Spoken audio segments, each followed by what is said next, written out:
Very few of us here are actually mentally ill. I'm not saying you're not mentally ill. For all I know, you're crazy as a loon. But that's not why you're here. That's not why you're here. It's not why you're here. You're here because of the system. There's the television. It's all right there. All right there. Look, listen, Neil, pray. Commercials. We're not productive anymore, at least to make things anymore. It's all automated. What are we for then? We're consumers, Jim. Okay, buy a lot of stuff. You're a good citizen. But if you don't buy a lot of stuff, if you don't, what are you then, I ask you? What? Mentally ill. Back, Jim, back. If you don't buy things, toilet paper, new cars, computerized blenders, electrically operated sexual devices, stereo systems with brain-implanted headphones, screwdrivers, miniature built-in radar devices, voice-activated computers. See? Told you. And all the doors are locked, too. They're protecting the people on the outside from us, from the people on the outside who are as crazy as us. Do you know what crazy is? Crazy is majority rules. Yeah, There's no right, there's no wrong, there's only popular opinion. I'm not crazy. Of course not. Of course not. You want to escape, right? That's very sane. That's very sane. Then why don't you? Why don't I try to escape? That's what you're going to ask me, right? Good question. Very good question. Intelligent. Because I would be crazy to escape. I have sent out word. I am all taken care of. Nope. That's not Brad Pitt as Tyler Durden in Fight Club, but Brad Pitt as Jeffrey Goins in 21 Monkeys, directed by Terry Gilliam. Another one of those Gnostic themed films from the late 90s, part of that Gen X artistic warning few listen to about the impeding Gnostic nightmare and Philip K. Dick world that came true in the third millennium. Few listened, and here we are at the end of the world and the end of human imagination. We have been lulled into a trance. They have made us indifferent to ourselves, to others. We are focused only on our own gain. Like Jeffrey and the Bruce Willis character in 21 Monkeys, they now call us insane and conspiracy theorists and dangerous misfits.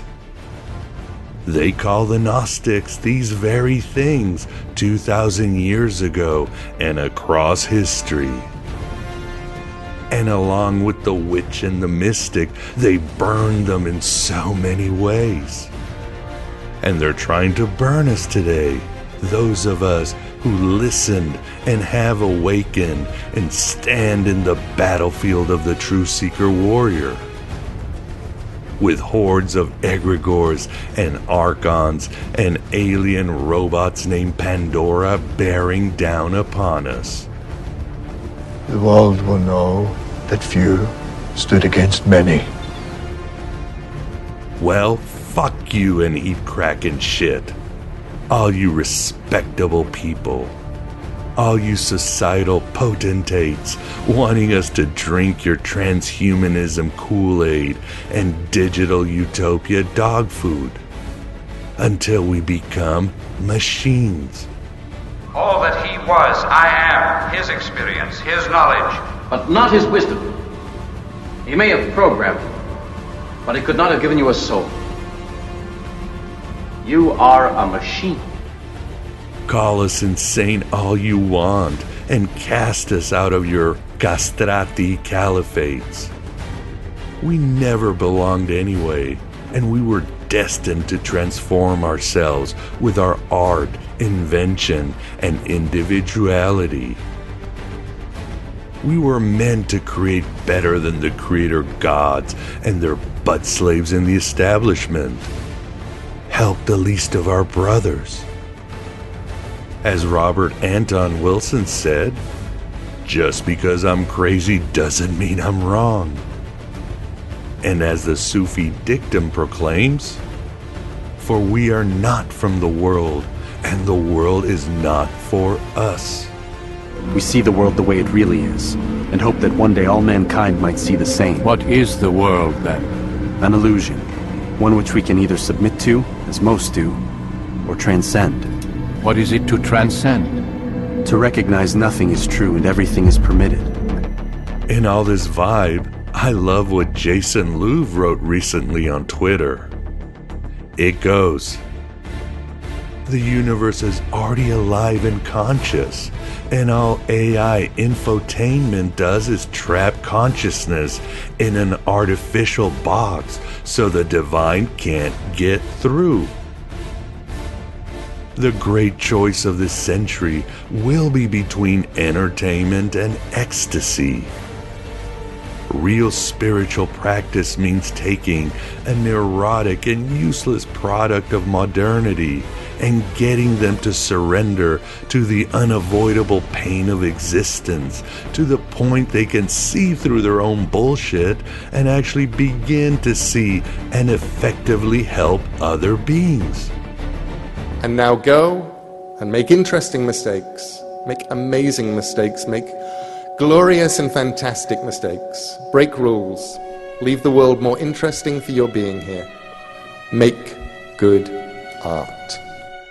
I, your host, Miguel Connor, is with you every step of the way to getting out of this consciousness-trapping box. So welcome to Aeon Byte Gnostic Radio. Shakespeare said hell is closed and all the devils are here. This is true, but in this red pill cafeteria, the pleroma is open and all the aeons are here with us. You, no trouble. Me, fifth element.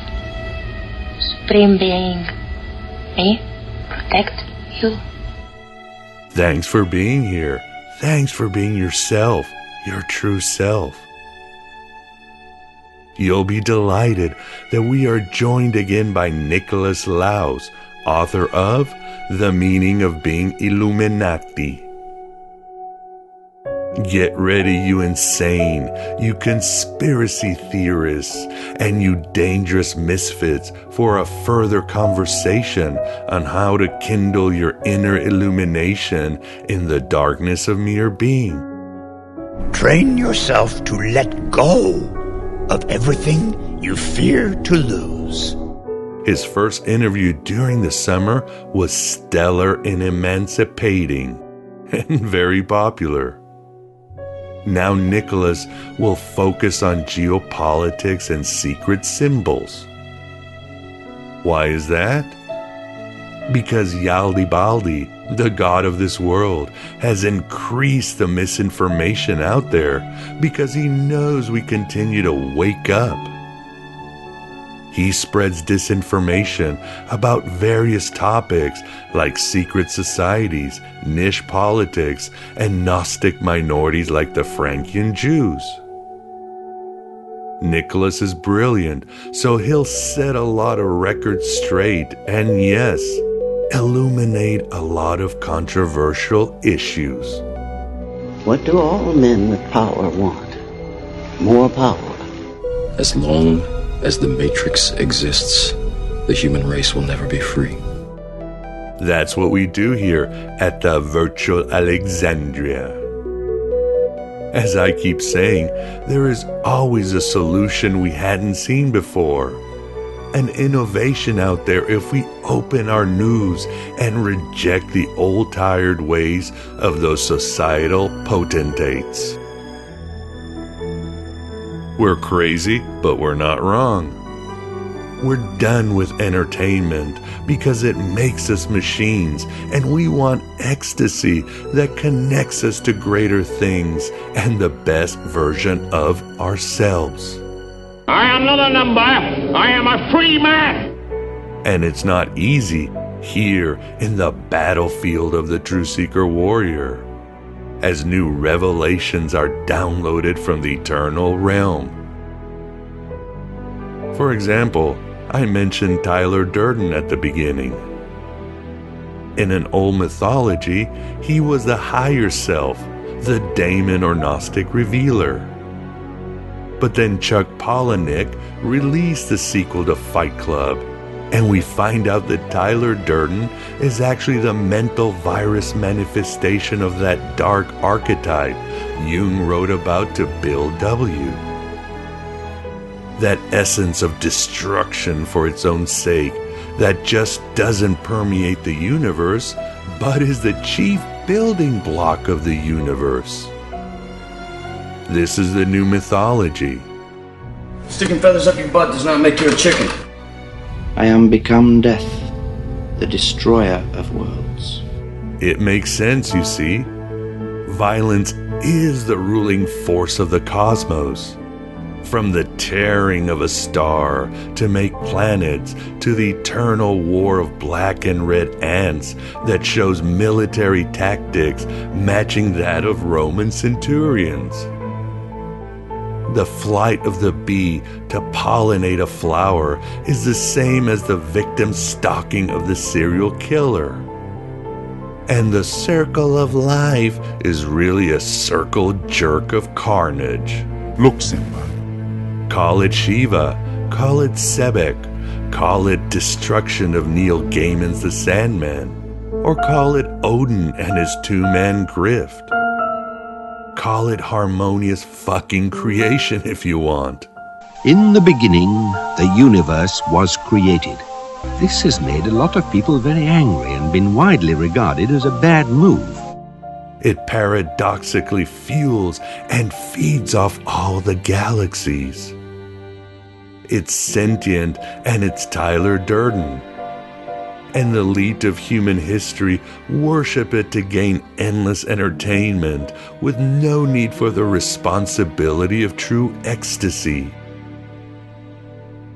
As Stephen Heller said, the first sound of the universe wasn't Om, but munch, munch, munch. Every living entity relies on the death and suffering of another living entity to continue. Look, Simba. And the elite gets so addicted to that energy, that entertainment. I love the smell of napalm in the morning. The smell! You know that gasoline smell? The whole hill. It smells like victory. Gentlemen, you can't fight in here. This is the war room. This dark archetype appears as the demiurgic judge in Cormac McCarthy's Blood Meridian. Considered the great American novel that happens also to be the great modern Gnostic gospel. In one scene, the judge tells the Gnostic Jesus figure and his archons this. It makes no difference what men think of war. War endures. As well ask men what they think of stone. War was always here. Before man was, war waited for him. The ultimate trade awaiting its ultimate practitioner. That is the way it was and will be. That way and not some other way. War is the ultimate game. Because war is at last a forcing of the unity of existence. War is God. In our culture, the dark archetype manifests as the military-industrial complex, the true rular of the West. It feeds souls and blood and undiluted suffering to that dark archetype.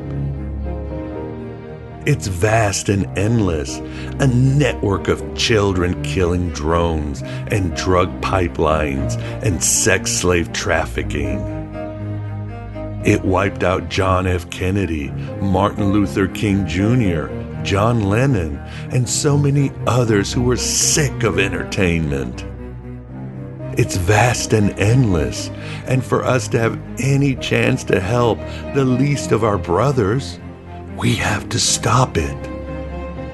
We can't fight it because to fight the Empire is to be infected by its derangement. No, we must starve it, and we must create better worlds and possibilities than that of the creator gods and their butt slaves in the establishment. We must reject entertainment that keeps us in the game, in the machine, and fight for that ecstasy. Simple as that. Are you with me? Don't give yourselves to brutes, men who despise you, enslave you, who regiment your lives, tell you what to do, what to think, and what to feel, who drill you, diet you, treat you like cattle, use you as cannon fodder. Don't give yourselves to these unnatural men with machine minds and machine hearts. You are not machines, you are not cattle, you are men. It's possible to win if we continue to speculate on our myth, magic, and meaning. There are endless possibilities, and astral guests like Nicolas Laos provide them every week on Aeon Byte. Are you with me? I'm with you. Let us starve the dark archetype.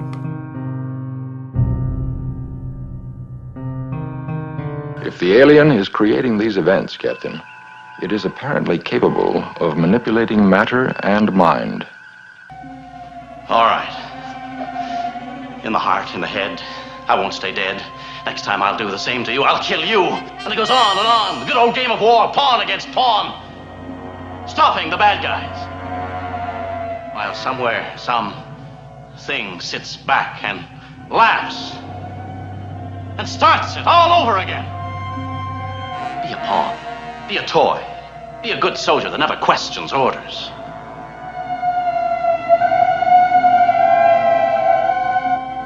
Maybe there are others like you around. Maybe you've caused a lot of suffering, a lot of history, but that's all over. We'll be on guard now. We'll be ready for you. So ship out. Come on, haul it. Out already. Only a fool fights in a burning house. Out!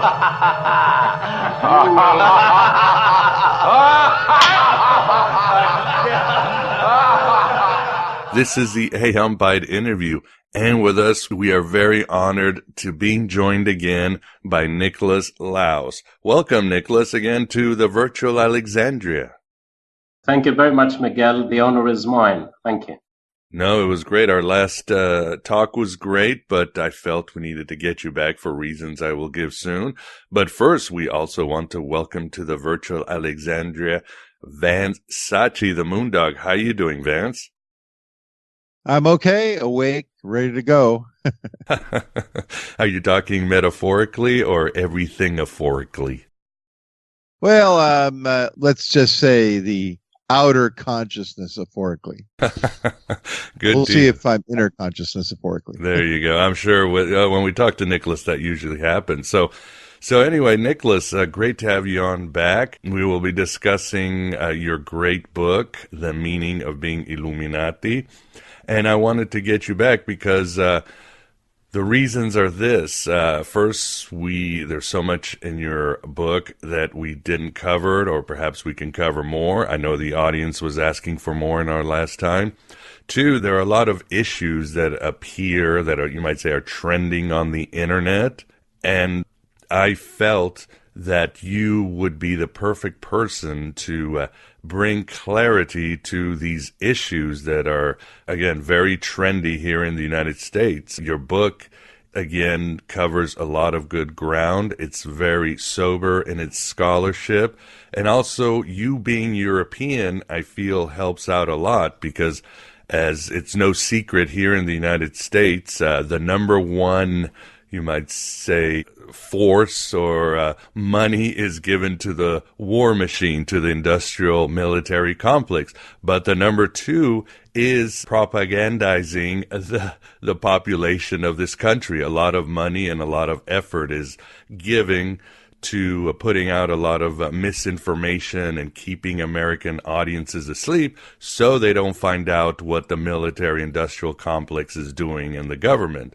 As a European scholar, as I talk to European scholars, often being away, you have a better, sober, neutral, but still powerful insights. That's what's going on in the occult, the esoterica, and the conspiracy culture.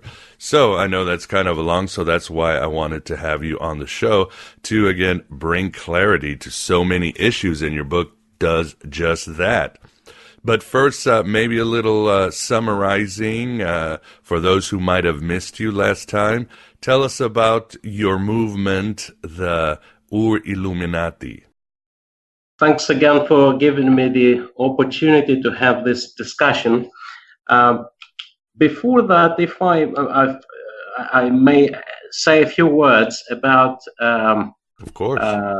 The problem of esotericism in a rather foundational sense, because there are, as you mentioned, various forces interested in damping down esotericism in a broader context, of course. So first of all, I would like to mention that the nature and the purpose of all symbols, mythological narratives, and esoteric ceremonies are philosophical and psychological, even psychoanalytical, I could say.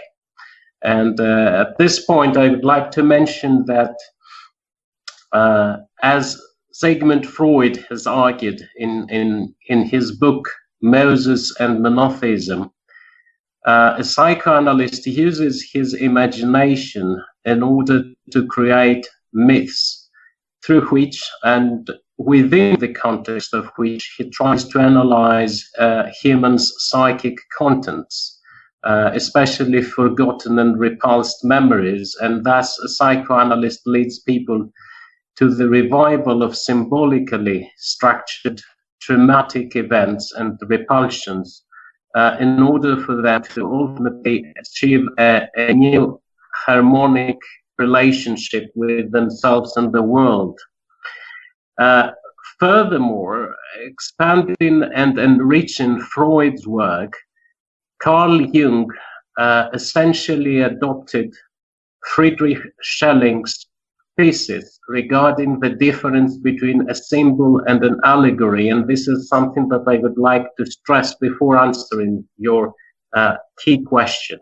Please do. According to the German philosopher Friedrich Schelling, a symbol does not merely refer to something, but it participates in the reality of the thing or the being to which it refers. So, integrating Schelling's conception of symbols into psychoanalysis, Jung studied the dynamics of the human psyche. Specifically, he studied the manner in which the psyche is organized on the basis of archetypes. As Schelling has argued in his philosophy of mythology, an allegory is essentially a metaphor, and therefore, in the context of an allegory, one says something in different words, whereas a symbol is a word or a phrase or an image that expresses a reality. Hence, whereas an allegory functions passively and metaphorically, a symbol functions actively and creatively, in the sense that a symbol underpins a movement towards the future by building a new situation. So Freud studied the symbolic structure of the human psyche, specifically of the unconscious, but according to Freud, the psyche's symbols are mainly just allegories, in the sense that they are mainly metaphors of repulsions, and hence they refer only to past events. By contrast, Jung, in his work on the archetypes and the collective unconscious, maintains that the psyche's symbols may be symbols in the real sense, namely not just allegories, but symbols according to Schelling's aforementioned definition of a symbol, and therefore, even though the psyche's symbols may be inspired by an old myth, they can create a new situation by inspiring historical action as archetypal motives for action.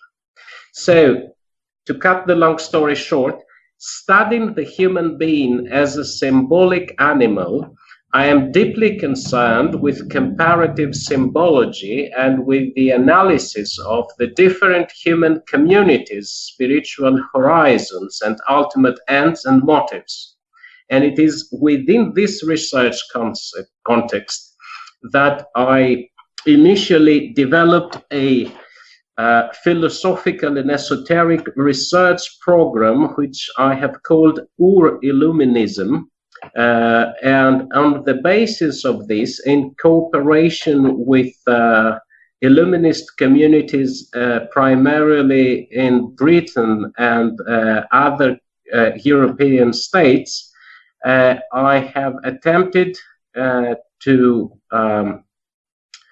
systematize and organize our work in the context of the scholarly and political order of the Illuminati, which is a scholarly, esoteric, and political, in the philosophical sense, fraternal organization, which deals with the essence of the term illumination, transcending any particular school of thought, but pursuing a synthetic approach towards the different schools and currents focused on illumination throughout the history of humanity. And the results of our works, both research works and the activities of our institution, are contained in the book that you mentioned, namely The Meaning of Being Illuminati, which you mentioned.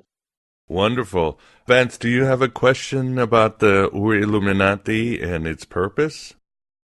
Actually, I was wondering, to get a good foundation for our discussion, Nicolas, what you would say the definition of illumination is. Yes, indeed, this is a key question. And there are, of course, different perspectives from which this issue can be addressed. However, because it underpins the entire research projects to which we have referred, I would like to emphasize a synoptic approach to the notion of illumination, which is, first of all, to be aware of the ultimate existential purposes of one's existence, namely to have an existential strategy and being fully aware of it. And then, intimately related to this dimension of the definition of illumination, is to know and to be united with the source of the meaning of being and things in the world. So is understanding the world as a meaningful whole, being in communion with the source of the meaning of the beings and things in the world, and having a clear existential strategy, which of course is underpinned by the way one gives meaning to one's existence and the cosmos in general. This, I could say, arguably, could function as a definition of the pursuit of illumination. Furthermore, and apart from this very broad and inclusive definition of illumination, at a later stage, one can, of course, analyze the different ways in which one can respond and clarify this illuminist quest, this illuminist goal, in more specific terms. Yeah, and how would you say more people pursuing and becoming illumined, how would that help the world? First of all, I think that the sensitivity towards the goal of illumination could underpin a more creative and morally responsible attitude towards the world, because one seeks and remains very sensitive to identifying the ultimate purpose and the criteria on the basis of which one can evaluate actions, choices, situations, and existential dilemmas. Therefore, I would like to highlight very much the importance of the pursuit of illumination from the perspective of, first of all, of awareness and moral and personal moral responsibility and creativity, because one can be creative only if one is spiritually free from one's passions, from one's limited perceptual and conceptual horizons, from social constraints, and so on and so forth. So in order to be really creative, one has to be deeply aware of one's existential state, of one's ontological potential, of the criteria on the basis of which one makes decisions and evaluates situations. And from this perspective, it is very important to understand that illumination is inextricably related to a very thorough level of and method of understanding, assessing, and analyzing. And Nicolas, very well said. Can illumination help us with the symbols and the metaphors as you were talking? I mean, obviously, as your book proves, if we go to an inner life, we can find that illumination by understanding the processes of the unconscious, the symbols and so forth. But I'm sure you would agree that those in power also can use these symbols to keep us in the darkness, can't they? Indeed, of course, and this is intimately related, of course, to the interplay between spirituality and politics in a very broad sense. For instance, your question brings to my mind the issue, for instance, of no politics. No politics, which comes from two terms which are nous, or mind, and politics, is the politics of the mind, if I may put it so. And it is from this perspective that one realizes the dynamic interplay between the life of the mind and the political system. So what is very important to mention is that what you have just said has given rise to a whole new scholarly discipline, which is, as I said, no politics.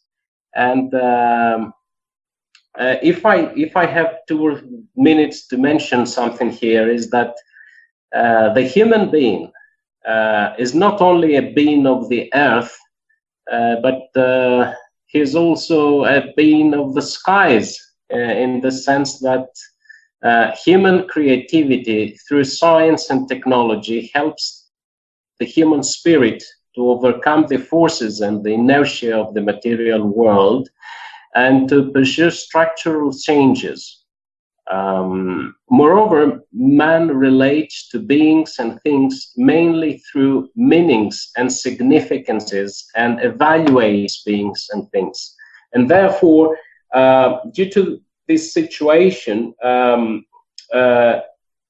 politics is conducted not only on the earth, but also in the information field or the spiritual field that is created by the communication between conscious beings.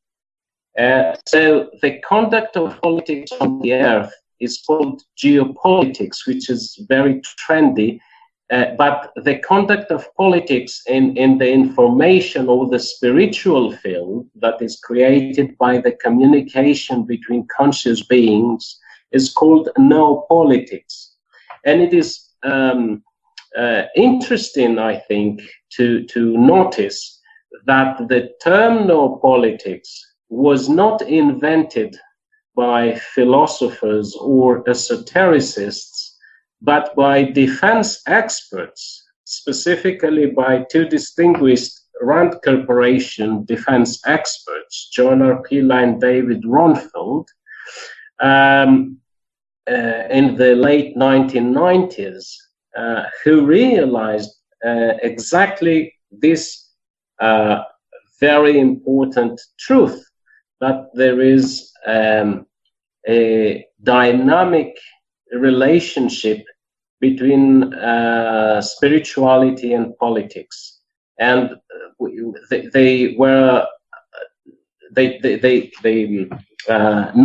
did not only propose the term noopolitics, but also the term noosphere, nous or mind and sphere, and the noosphere is in fact the entire network of thinking entities throughout the history of humanity. So if we can imagine the accumulation of all of the thinking processes and the results of all those thinking processes, we come up with the noosphere, which is in fact the accumulated thought of humanity. However, our research work at the scholarly and political order of the Illuminati, and I touch upon the fringe of those research works in my book. We are interested in expanding all this corpus of research work and all these debates beyond the limits of thought processes by including a deeper sense and a deeper way of understanding the notion of spirituality, which includes aspects that in both philosophy, theology, mysticism, and various esoteric and occult traditions are functions of a kind of illuminated intuition, which brings us in the realm of Platonism, Neoplatonism, Bergson's philosophy, contemporary attempts in academic philosophy to merge different schools of philosophical thought in these fields, emphasizing metaphysics, and also investigating the manner in which one can be fully aware of one's ontological potential. And I stress this term because as Kant himself, the paradigmatic philosopher of modernity and the European Enlightenment, not a traditional metaphysician. But he himself had once argued that the most important starting question in philosophy is to ask, what can we achieve? What can we know in particular? But broadly speaking, what can we cognitively or spiritually achieve? And therefore, investigating the ontological potential of the human being is a key issue, because obviously it determines also one's historical and existential horizons. Well said, and yes, we need this medicine against whatever's coming out from the Rand Corporation, I would say. And but again, the elite, they are using symbols against us, magic, for centuries. So it's a good idea that we learn how to use magic and symbols against them and find our inner illumination. And what are some of, in the Illuminati is just a intellectual, scholarly pursuit, or do you have, you might say, rituals and so forth to open the channels? I know you are, of course, very embedded in Freemasonry, but what exactly means to become part of the Illuminati? There are both dimensions. As you mentioned, of course, there is the intellectual and scholarly and political in the philosophical sense. I want to mention dimensions, but there is also a specific, fully articulated ritual, which, as a matter of fact, covers several aspects of Freemasonry, and therefore the order of the Illuminati is structured in four levels or degrees. So there is a probationary degree of Squire Novice. However, this degree is very important because in this degree, as our ritual is structured, one is guided to follow a program of both exterior and interior perfection according to the order's program, which of course are always philosophically and scientifically rigorous. And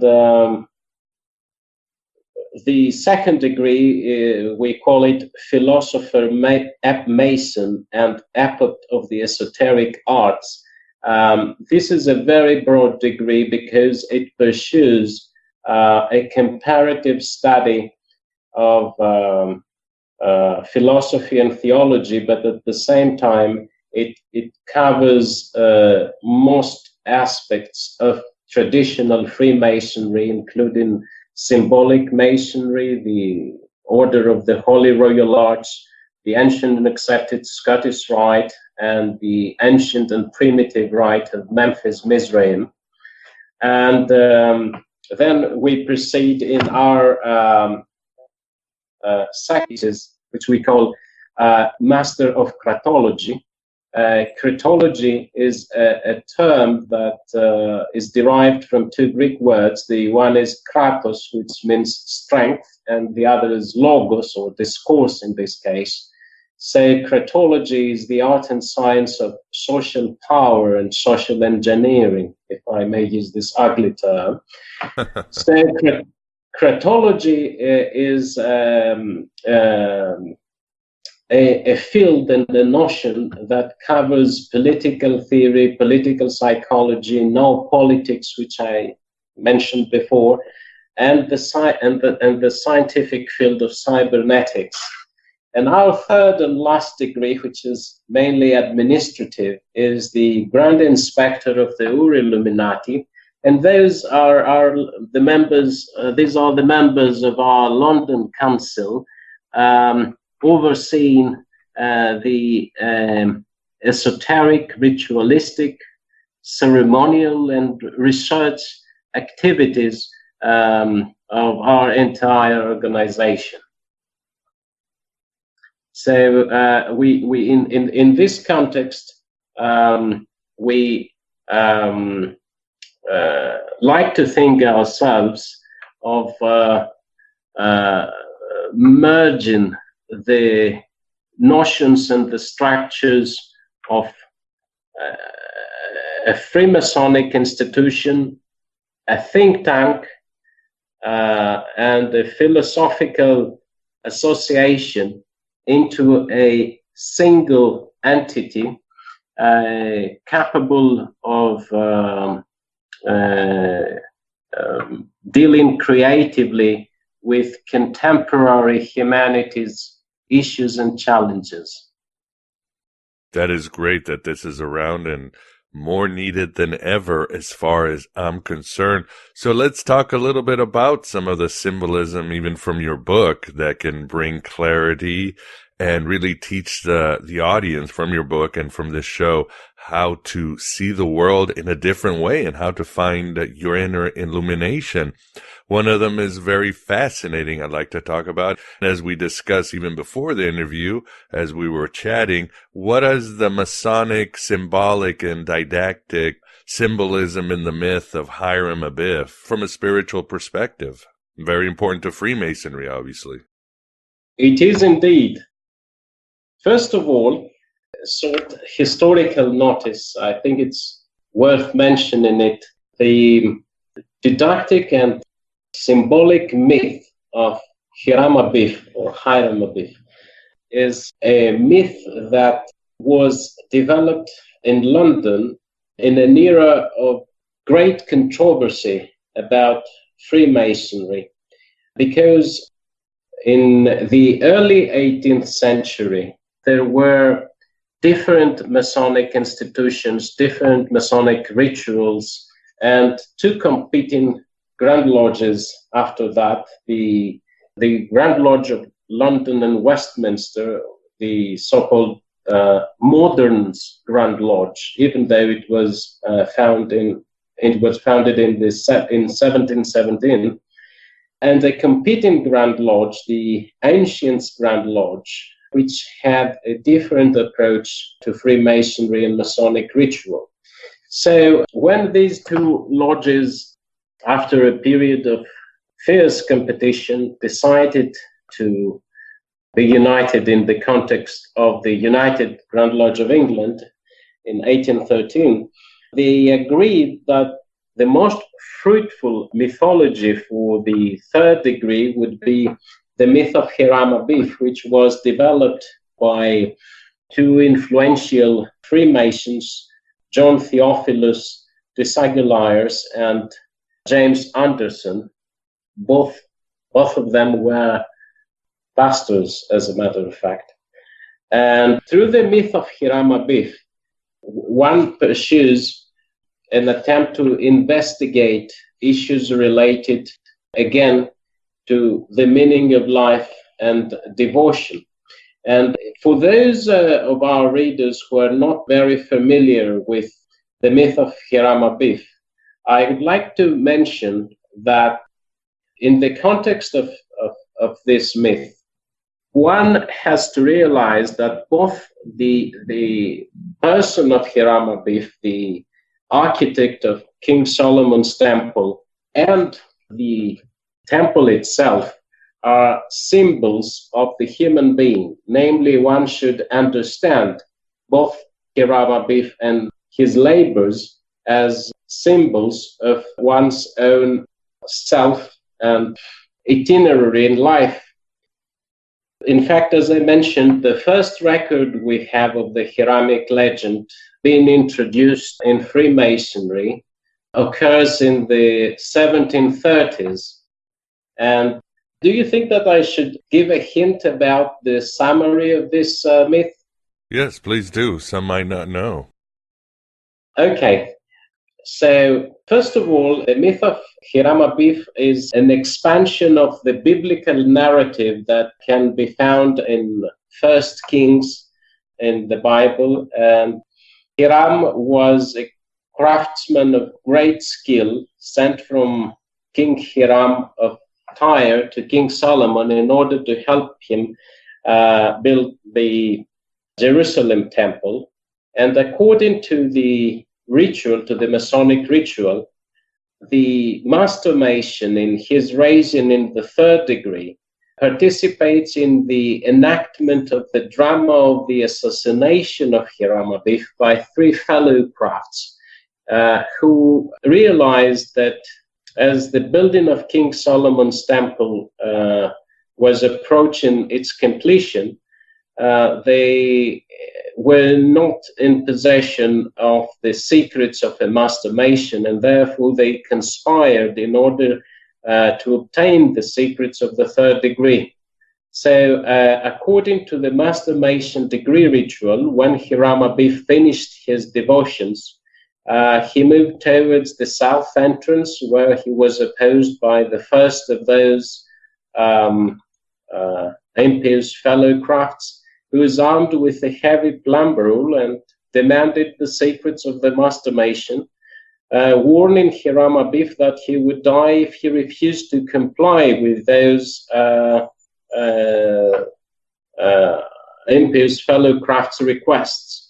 Hiram Abiff refused to divulge the secrets of a master mason without the consent and cooperation of Solomon, king of Israel, and Hiram, king of Tyre. And he added that patience and industry would in due time entitle every worthy mason to a participation of the secrets of a master mason. So the first fellow craft aimed a violent blow at Hiram Abiff, but he only glanced Hiram Abiff's right temple, and when Hiram Abiff recovered from the shock, he moved towards the north entrance, where he was opposed by the second impious fellow craft, who was armed with a level, and Hiram Abiff gave a similar answer to this second ruffian, as it is called in the ritual, and the latter struck him a violent blow on the left temple. So Hiram Abiff, faint and bleeding, moved towards the east entrance, where he was opposed by the third ruffian, who was armed with a maul.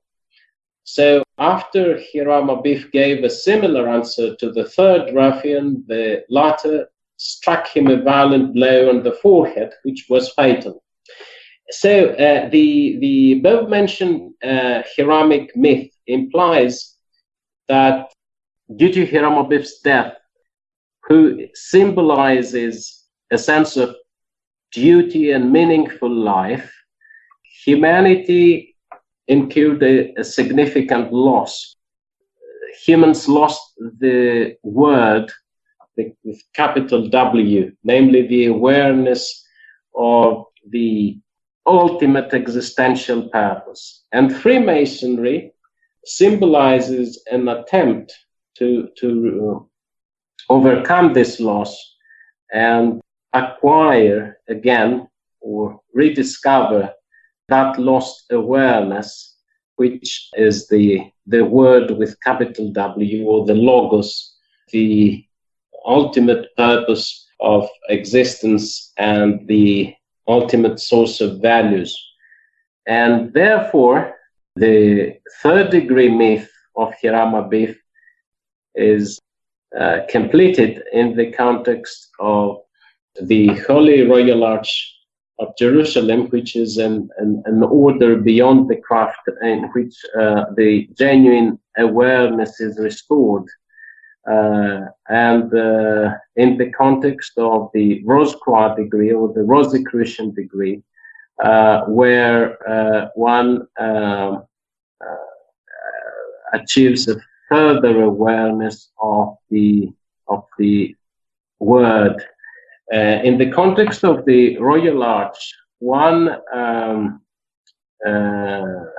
discovers the lost word, if I may use the rituals terminology, the lost word after the death of Hiram Abiff, and the first awareness of the lost word, the rediscovery of the lost word, is the Holy Tetragrammaton, as it is known in the context of biblical or Jewish esotericism, which has a significance of its own, in the context of the Rose-Croix degree, which is the 18th degree of the Scottish Rite, one achieves a further awareness that the Holy Tetragrammaton can be further understood as Emmanuel, or God is with us, which is a name of Christ. And in this sense, we have the completion of the restoration of the lost secrets of the masturbation, which are, first of all, the awareness of the divine presence, and secondly, the awareness that this divine presence is for us to communicate with and participate in it, which is the esoteric meaning of Emmanuel, in a sense, an incarnate and accessible tetragrammaton, in the sense that the point is not being only aware of the divine principle in the form of Yud, Hey, Vav, Heu, or the tetragrammaton. It's not enough to be fully aware of it, but to be aware of one's potential to participate in it. And in fact, we had discussed it some time ago, even given me the opportunity to write a sort of say on the Jehovahite archetype.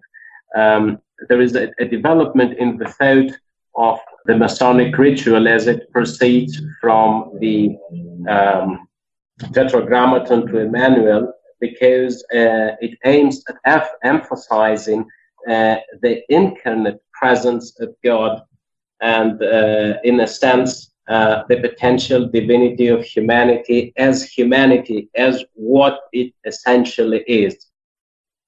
Well said, Nicolas. I really like that. And isn't there a deeper 33-degree secret regarding the identity of the three assassins of Hiram? That's also a powerful undertone. Indeed, but unfortunately, I will immediately answer your question. Indeed, it is a powerful message, but unfortunately, and we have to mention this, unfortunately, in several countries around the world, and we in our order of the Illuminati, we try to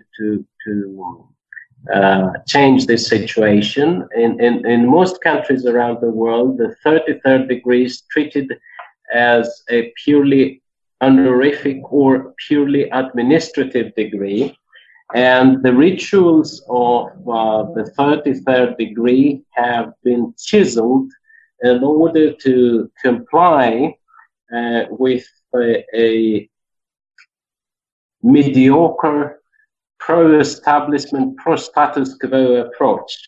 But the 33rd degree has a very rich spiritual and political content, because in its old traditions, in its old traditional rituals, it discloses that the three assassins of Hiram Abiff were three very well-known forces, which are known as law, possession, and religion.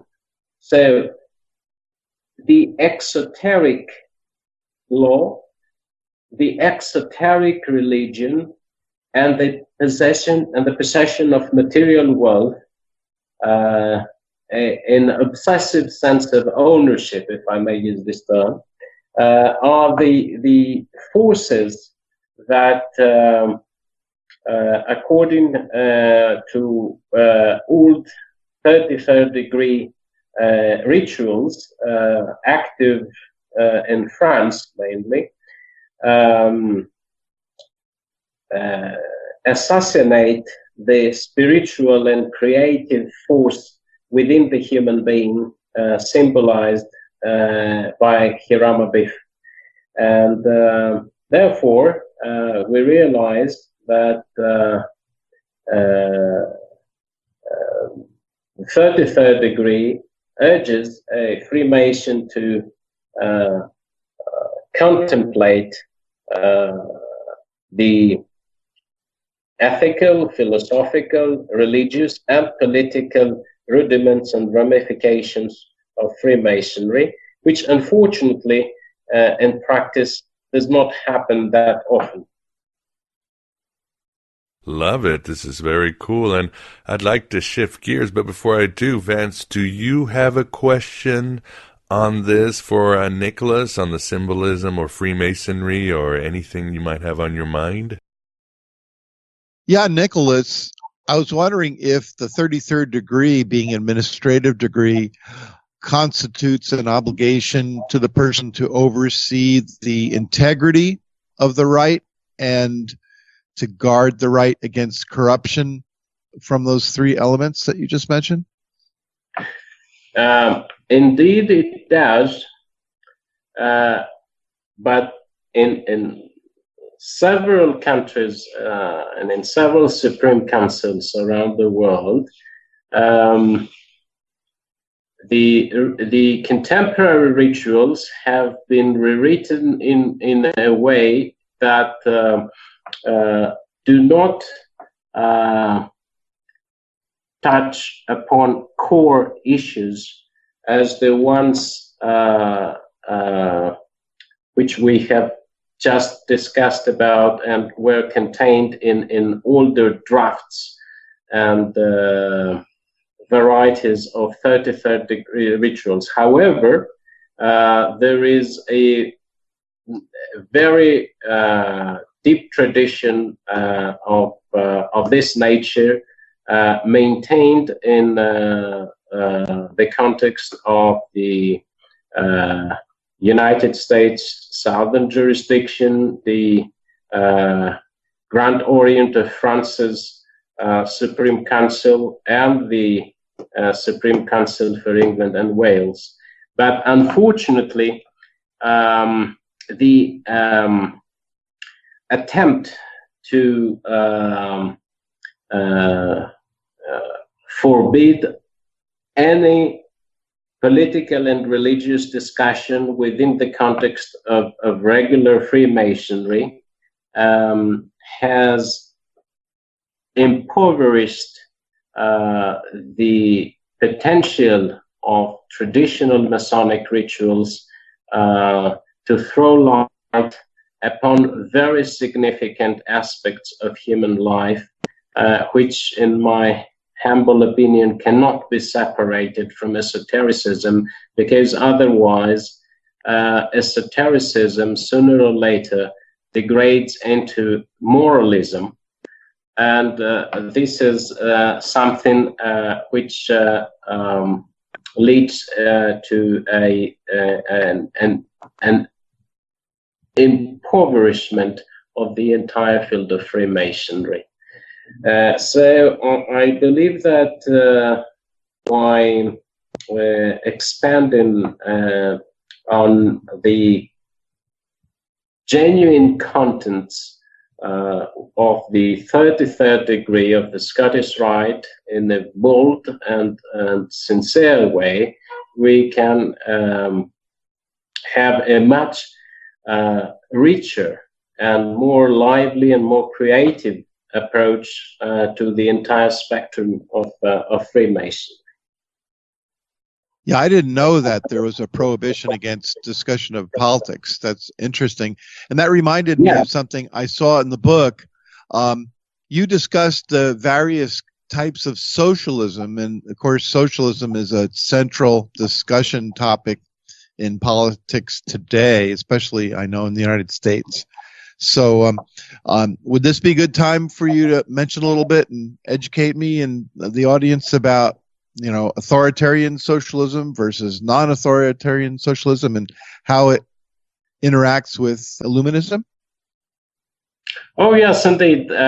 This is in fact a very important issue because there were certain assumptions years ago that several Illuminist orders were either reactionary or socialist in a very negative sense. However, I believe that even on this issue, we can have we need to clarify things. So first of all,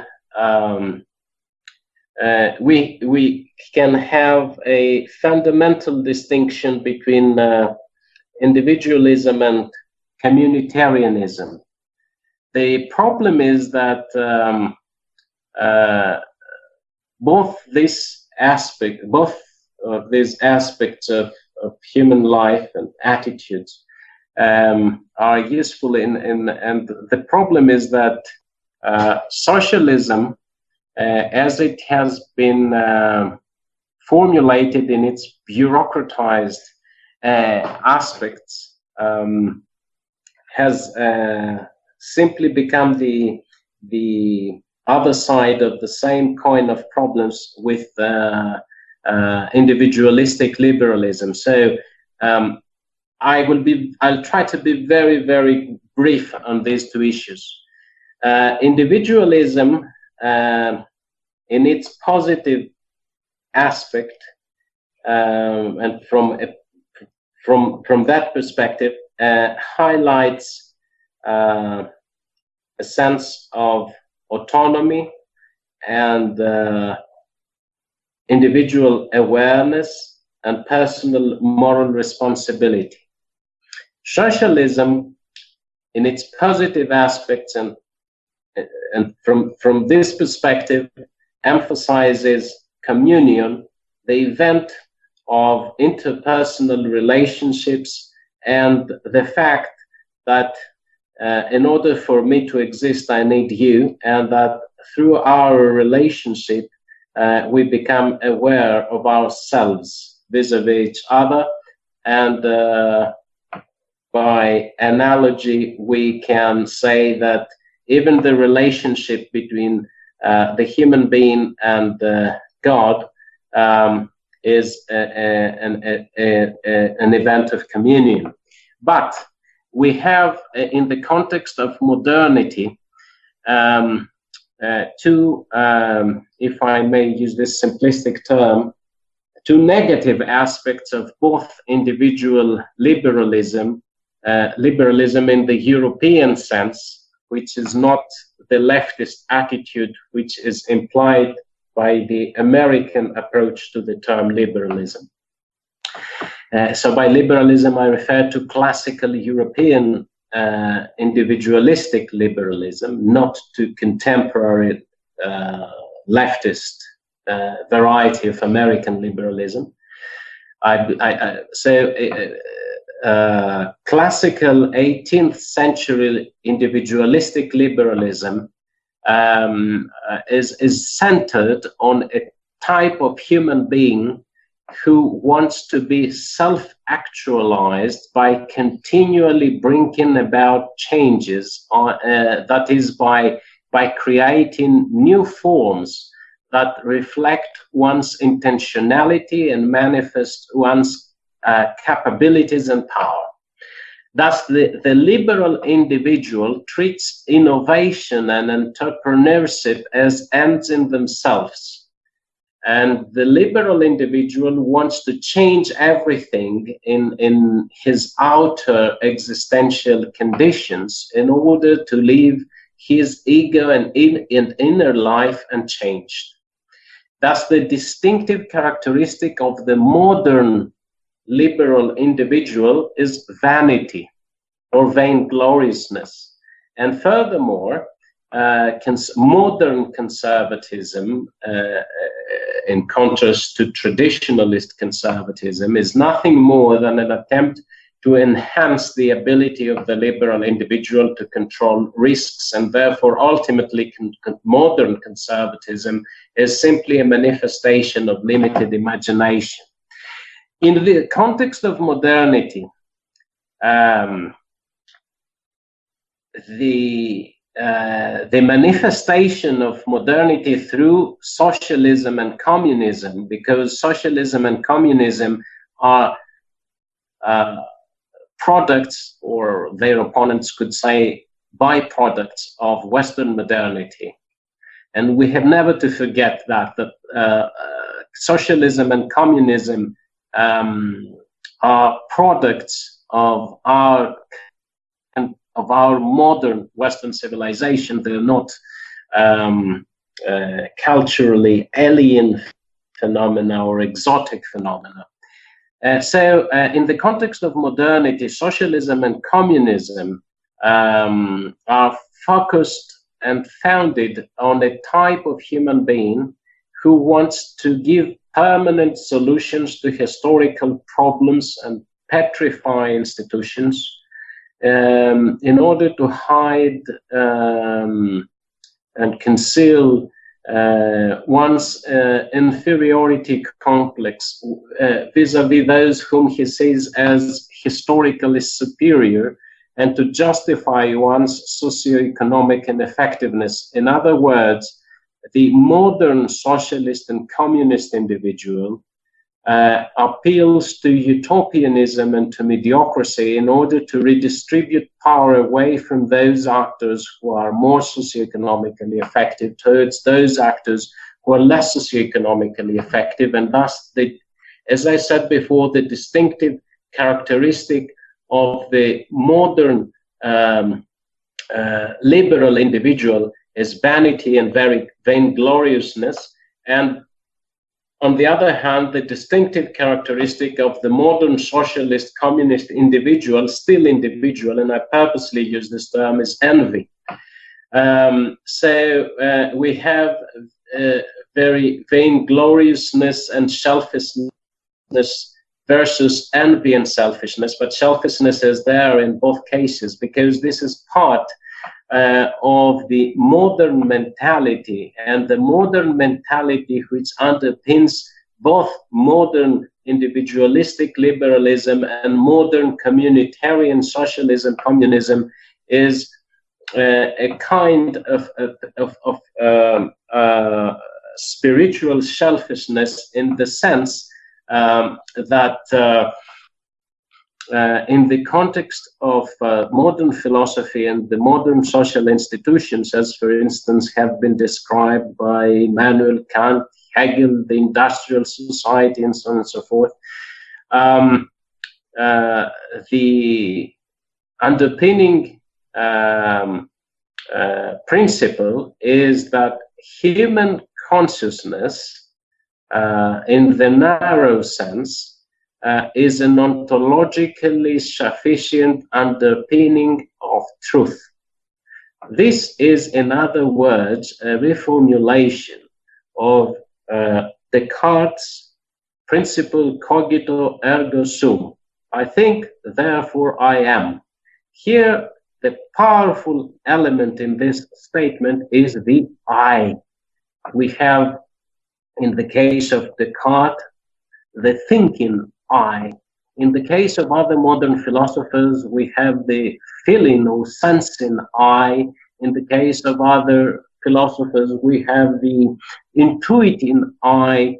Even in existentialism, we may not have the I, but we have the am, of the I am. The existentialists eliminate the I, but they keep the M from the phrase I am.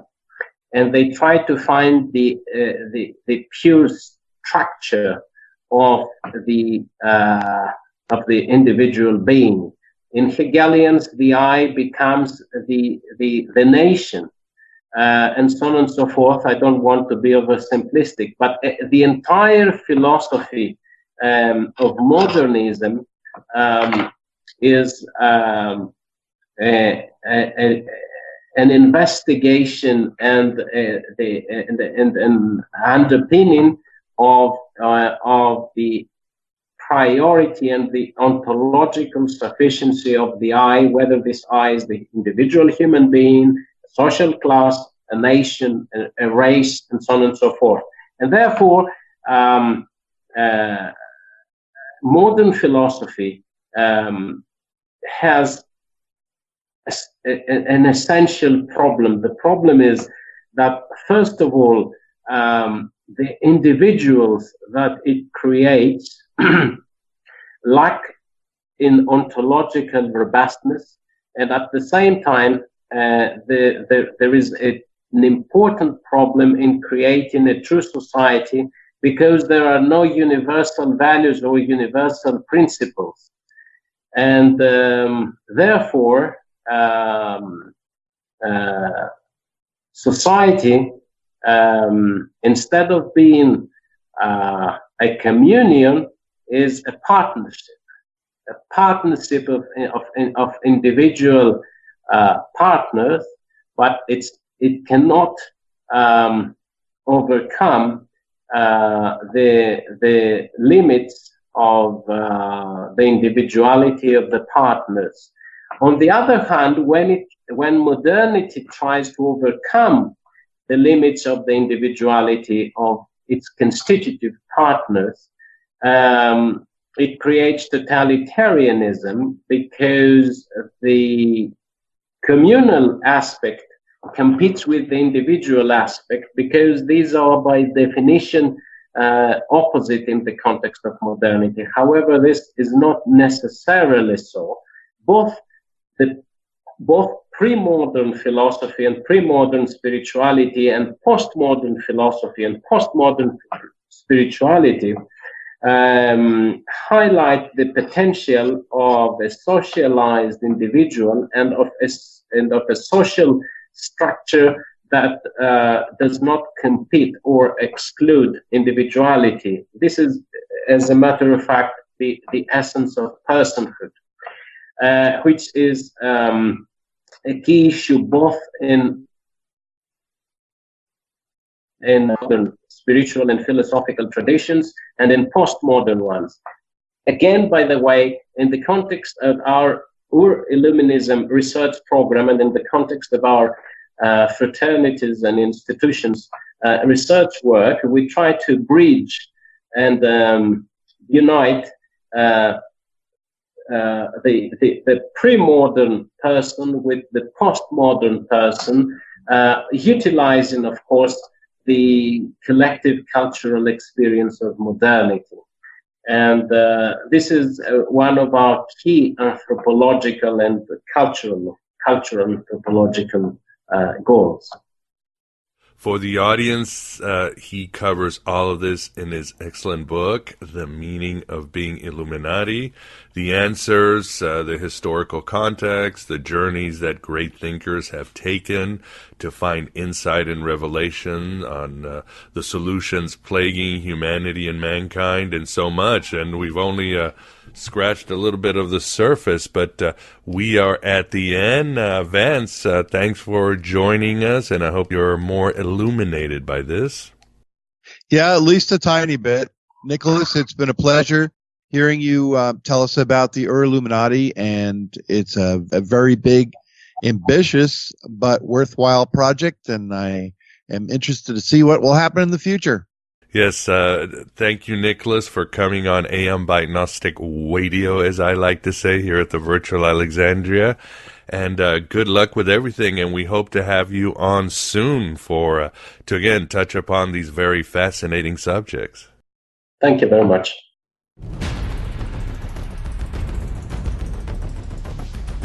And there you have it, my beloved truth seekers.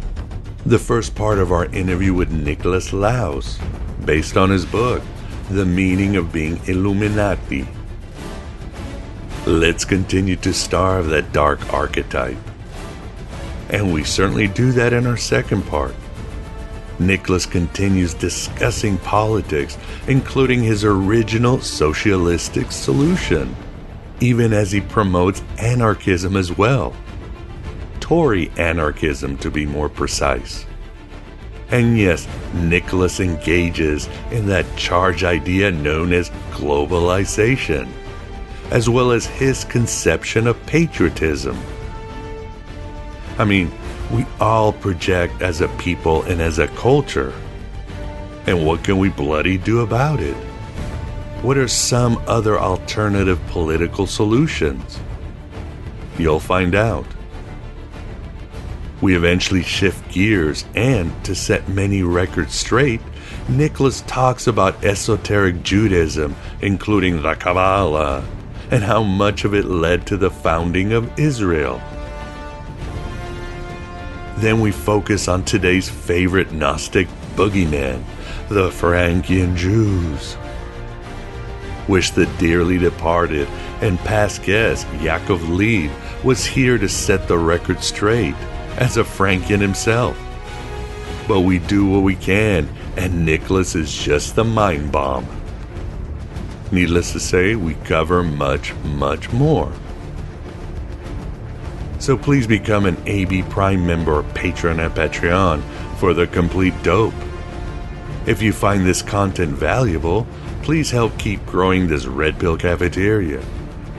I am 100% audience supported, and thus will never sell out, as I grant you the wisdom of the Gnostics you won't find anywhere else.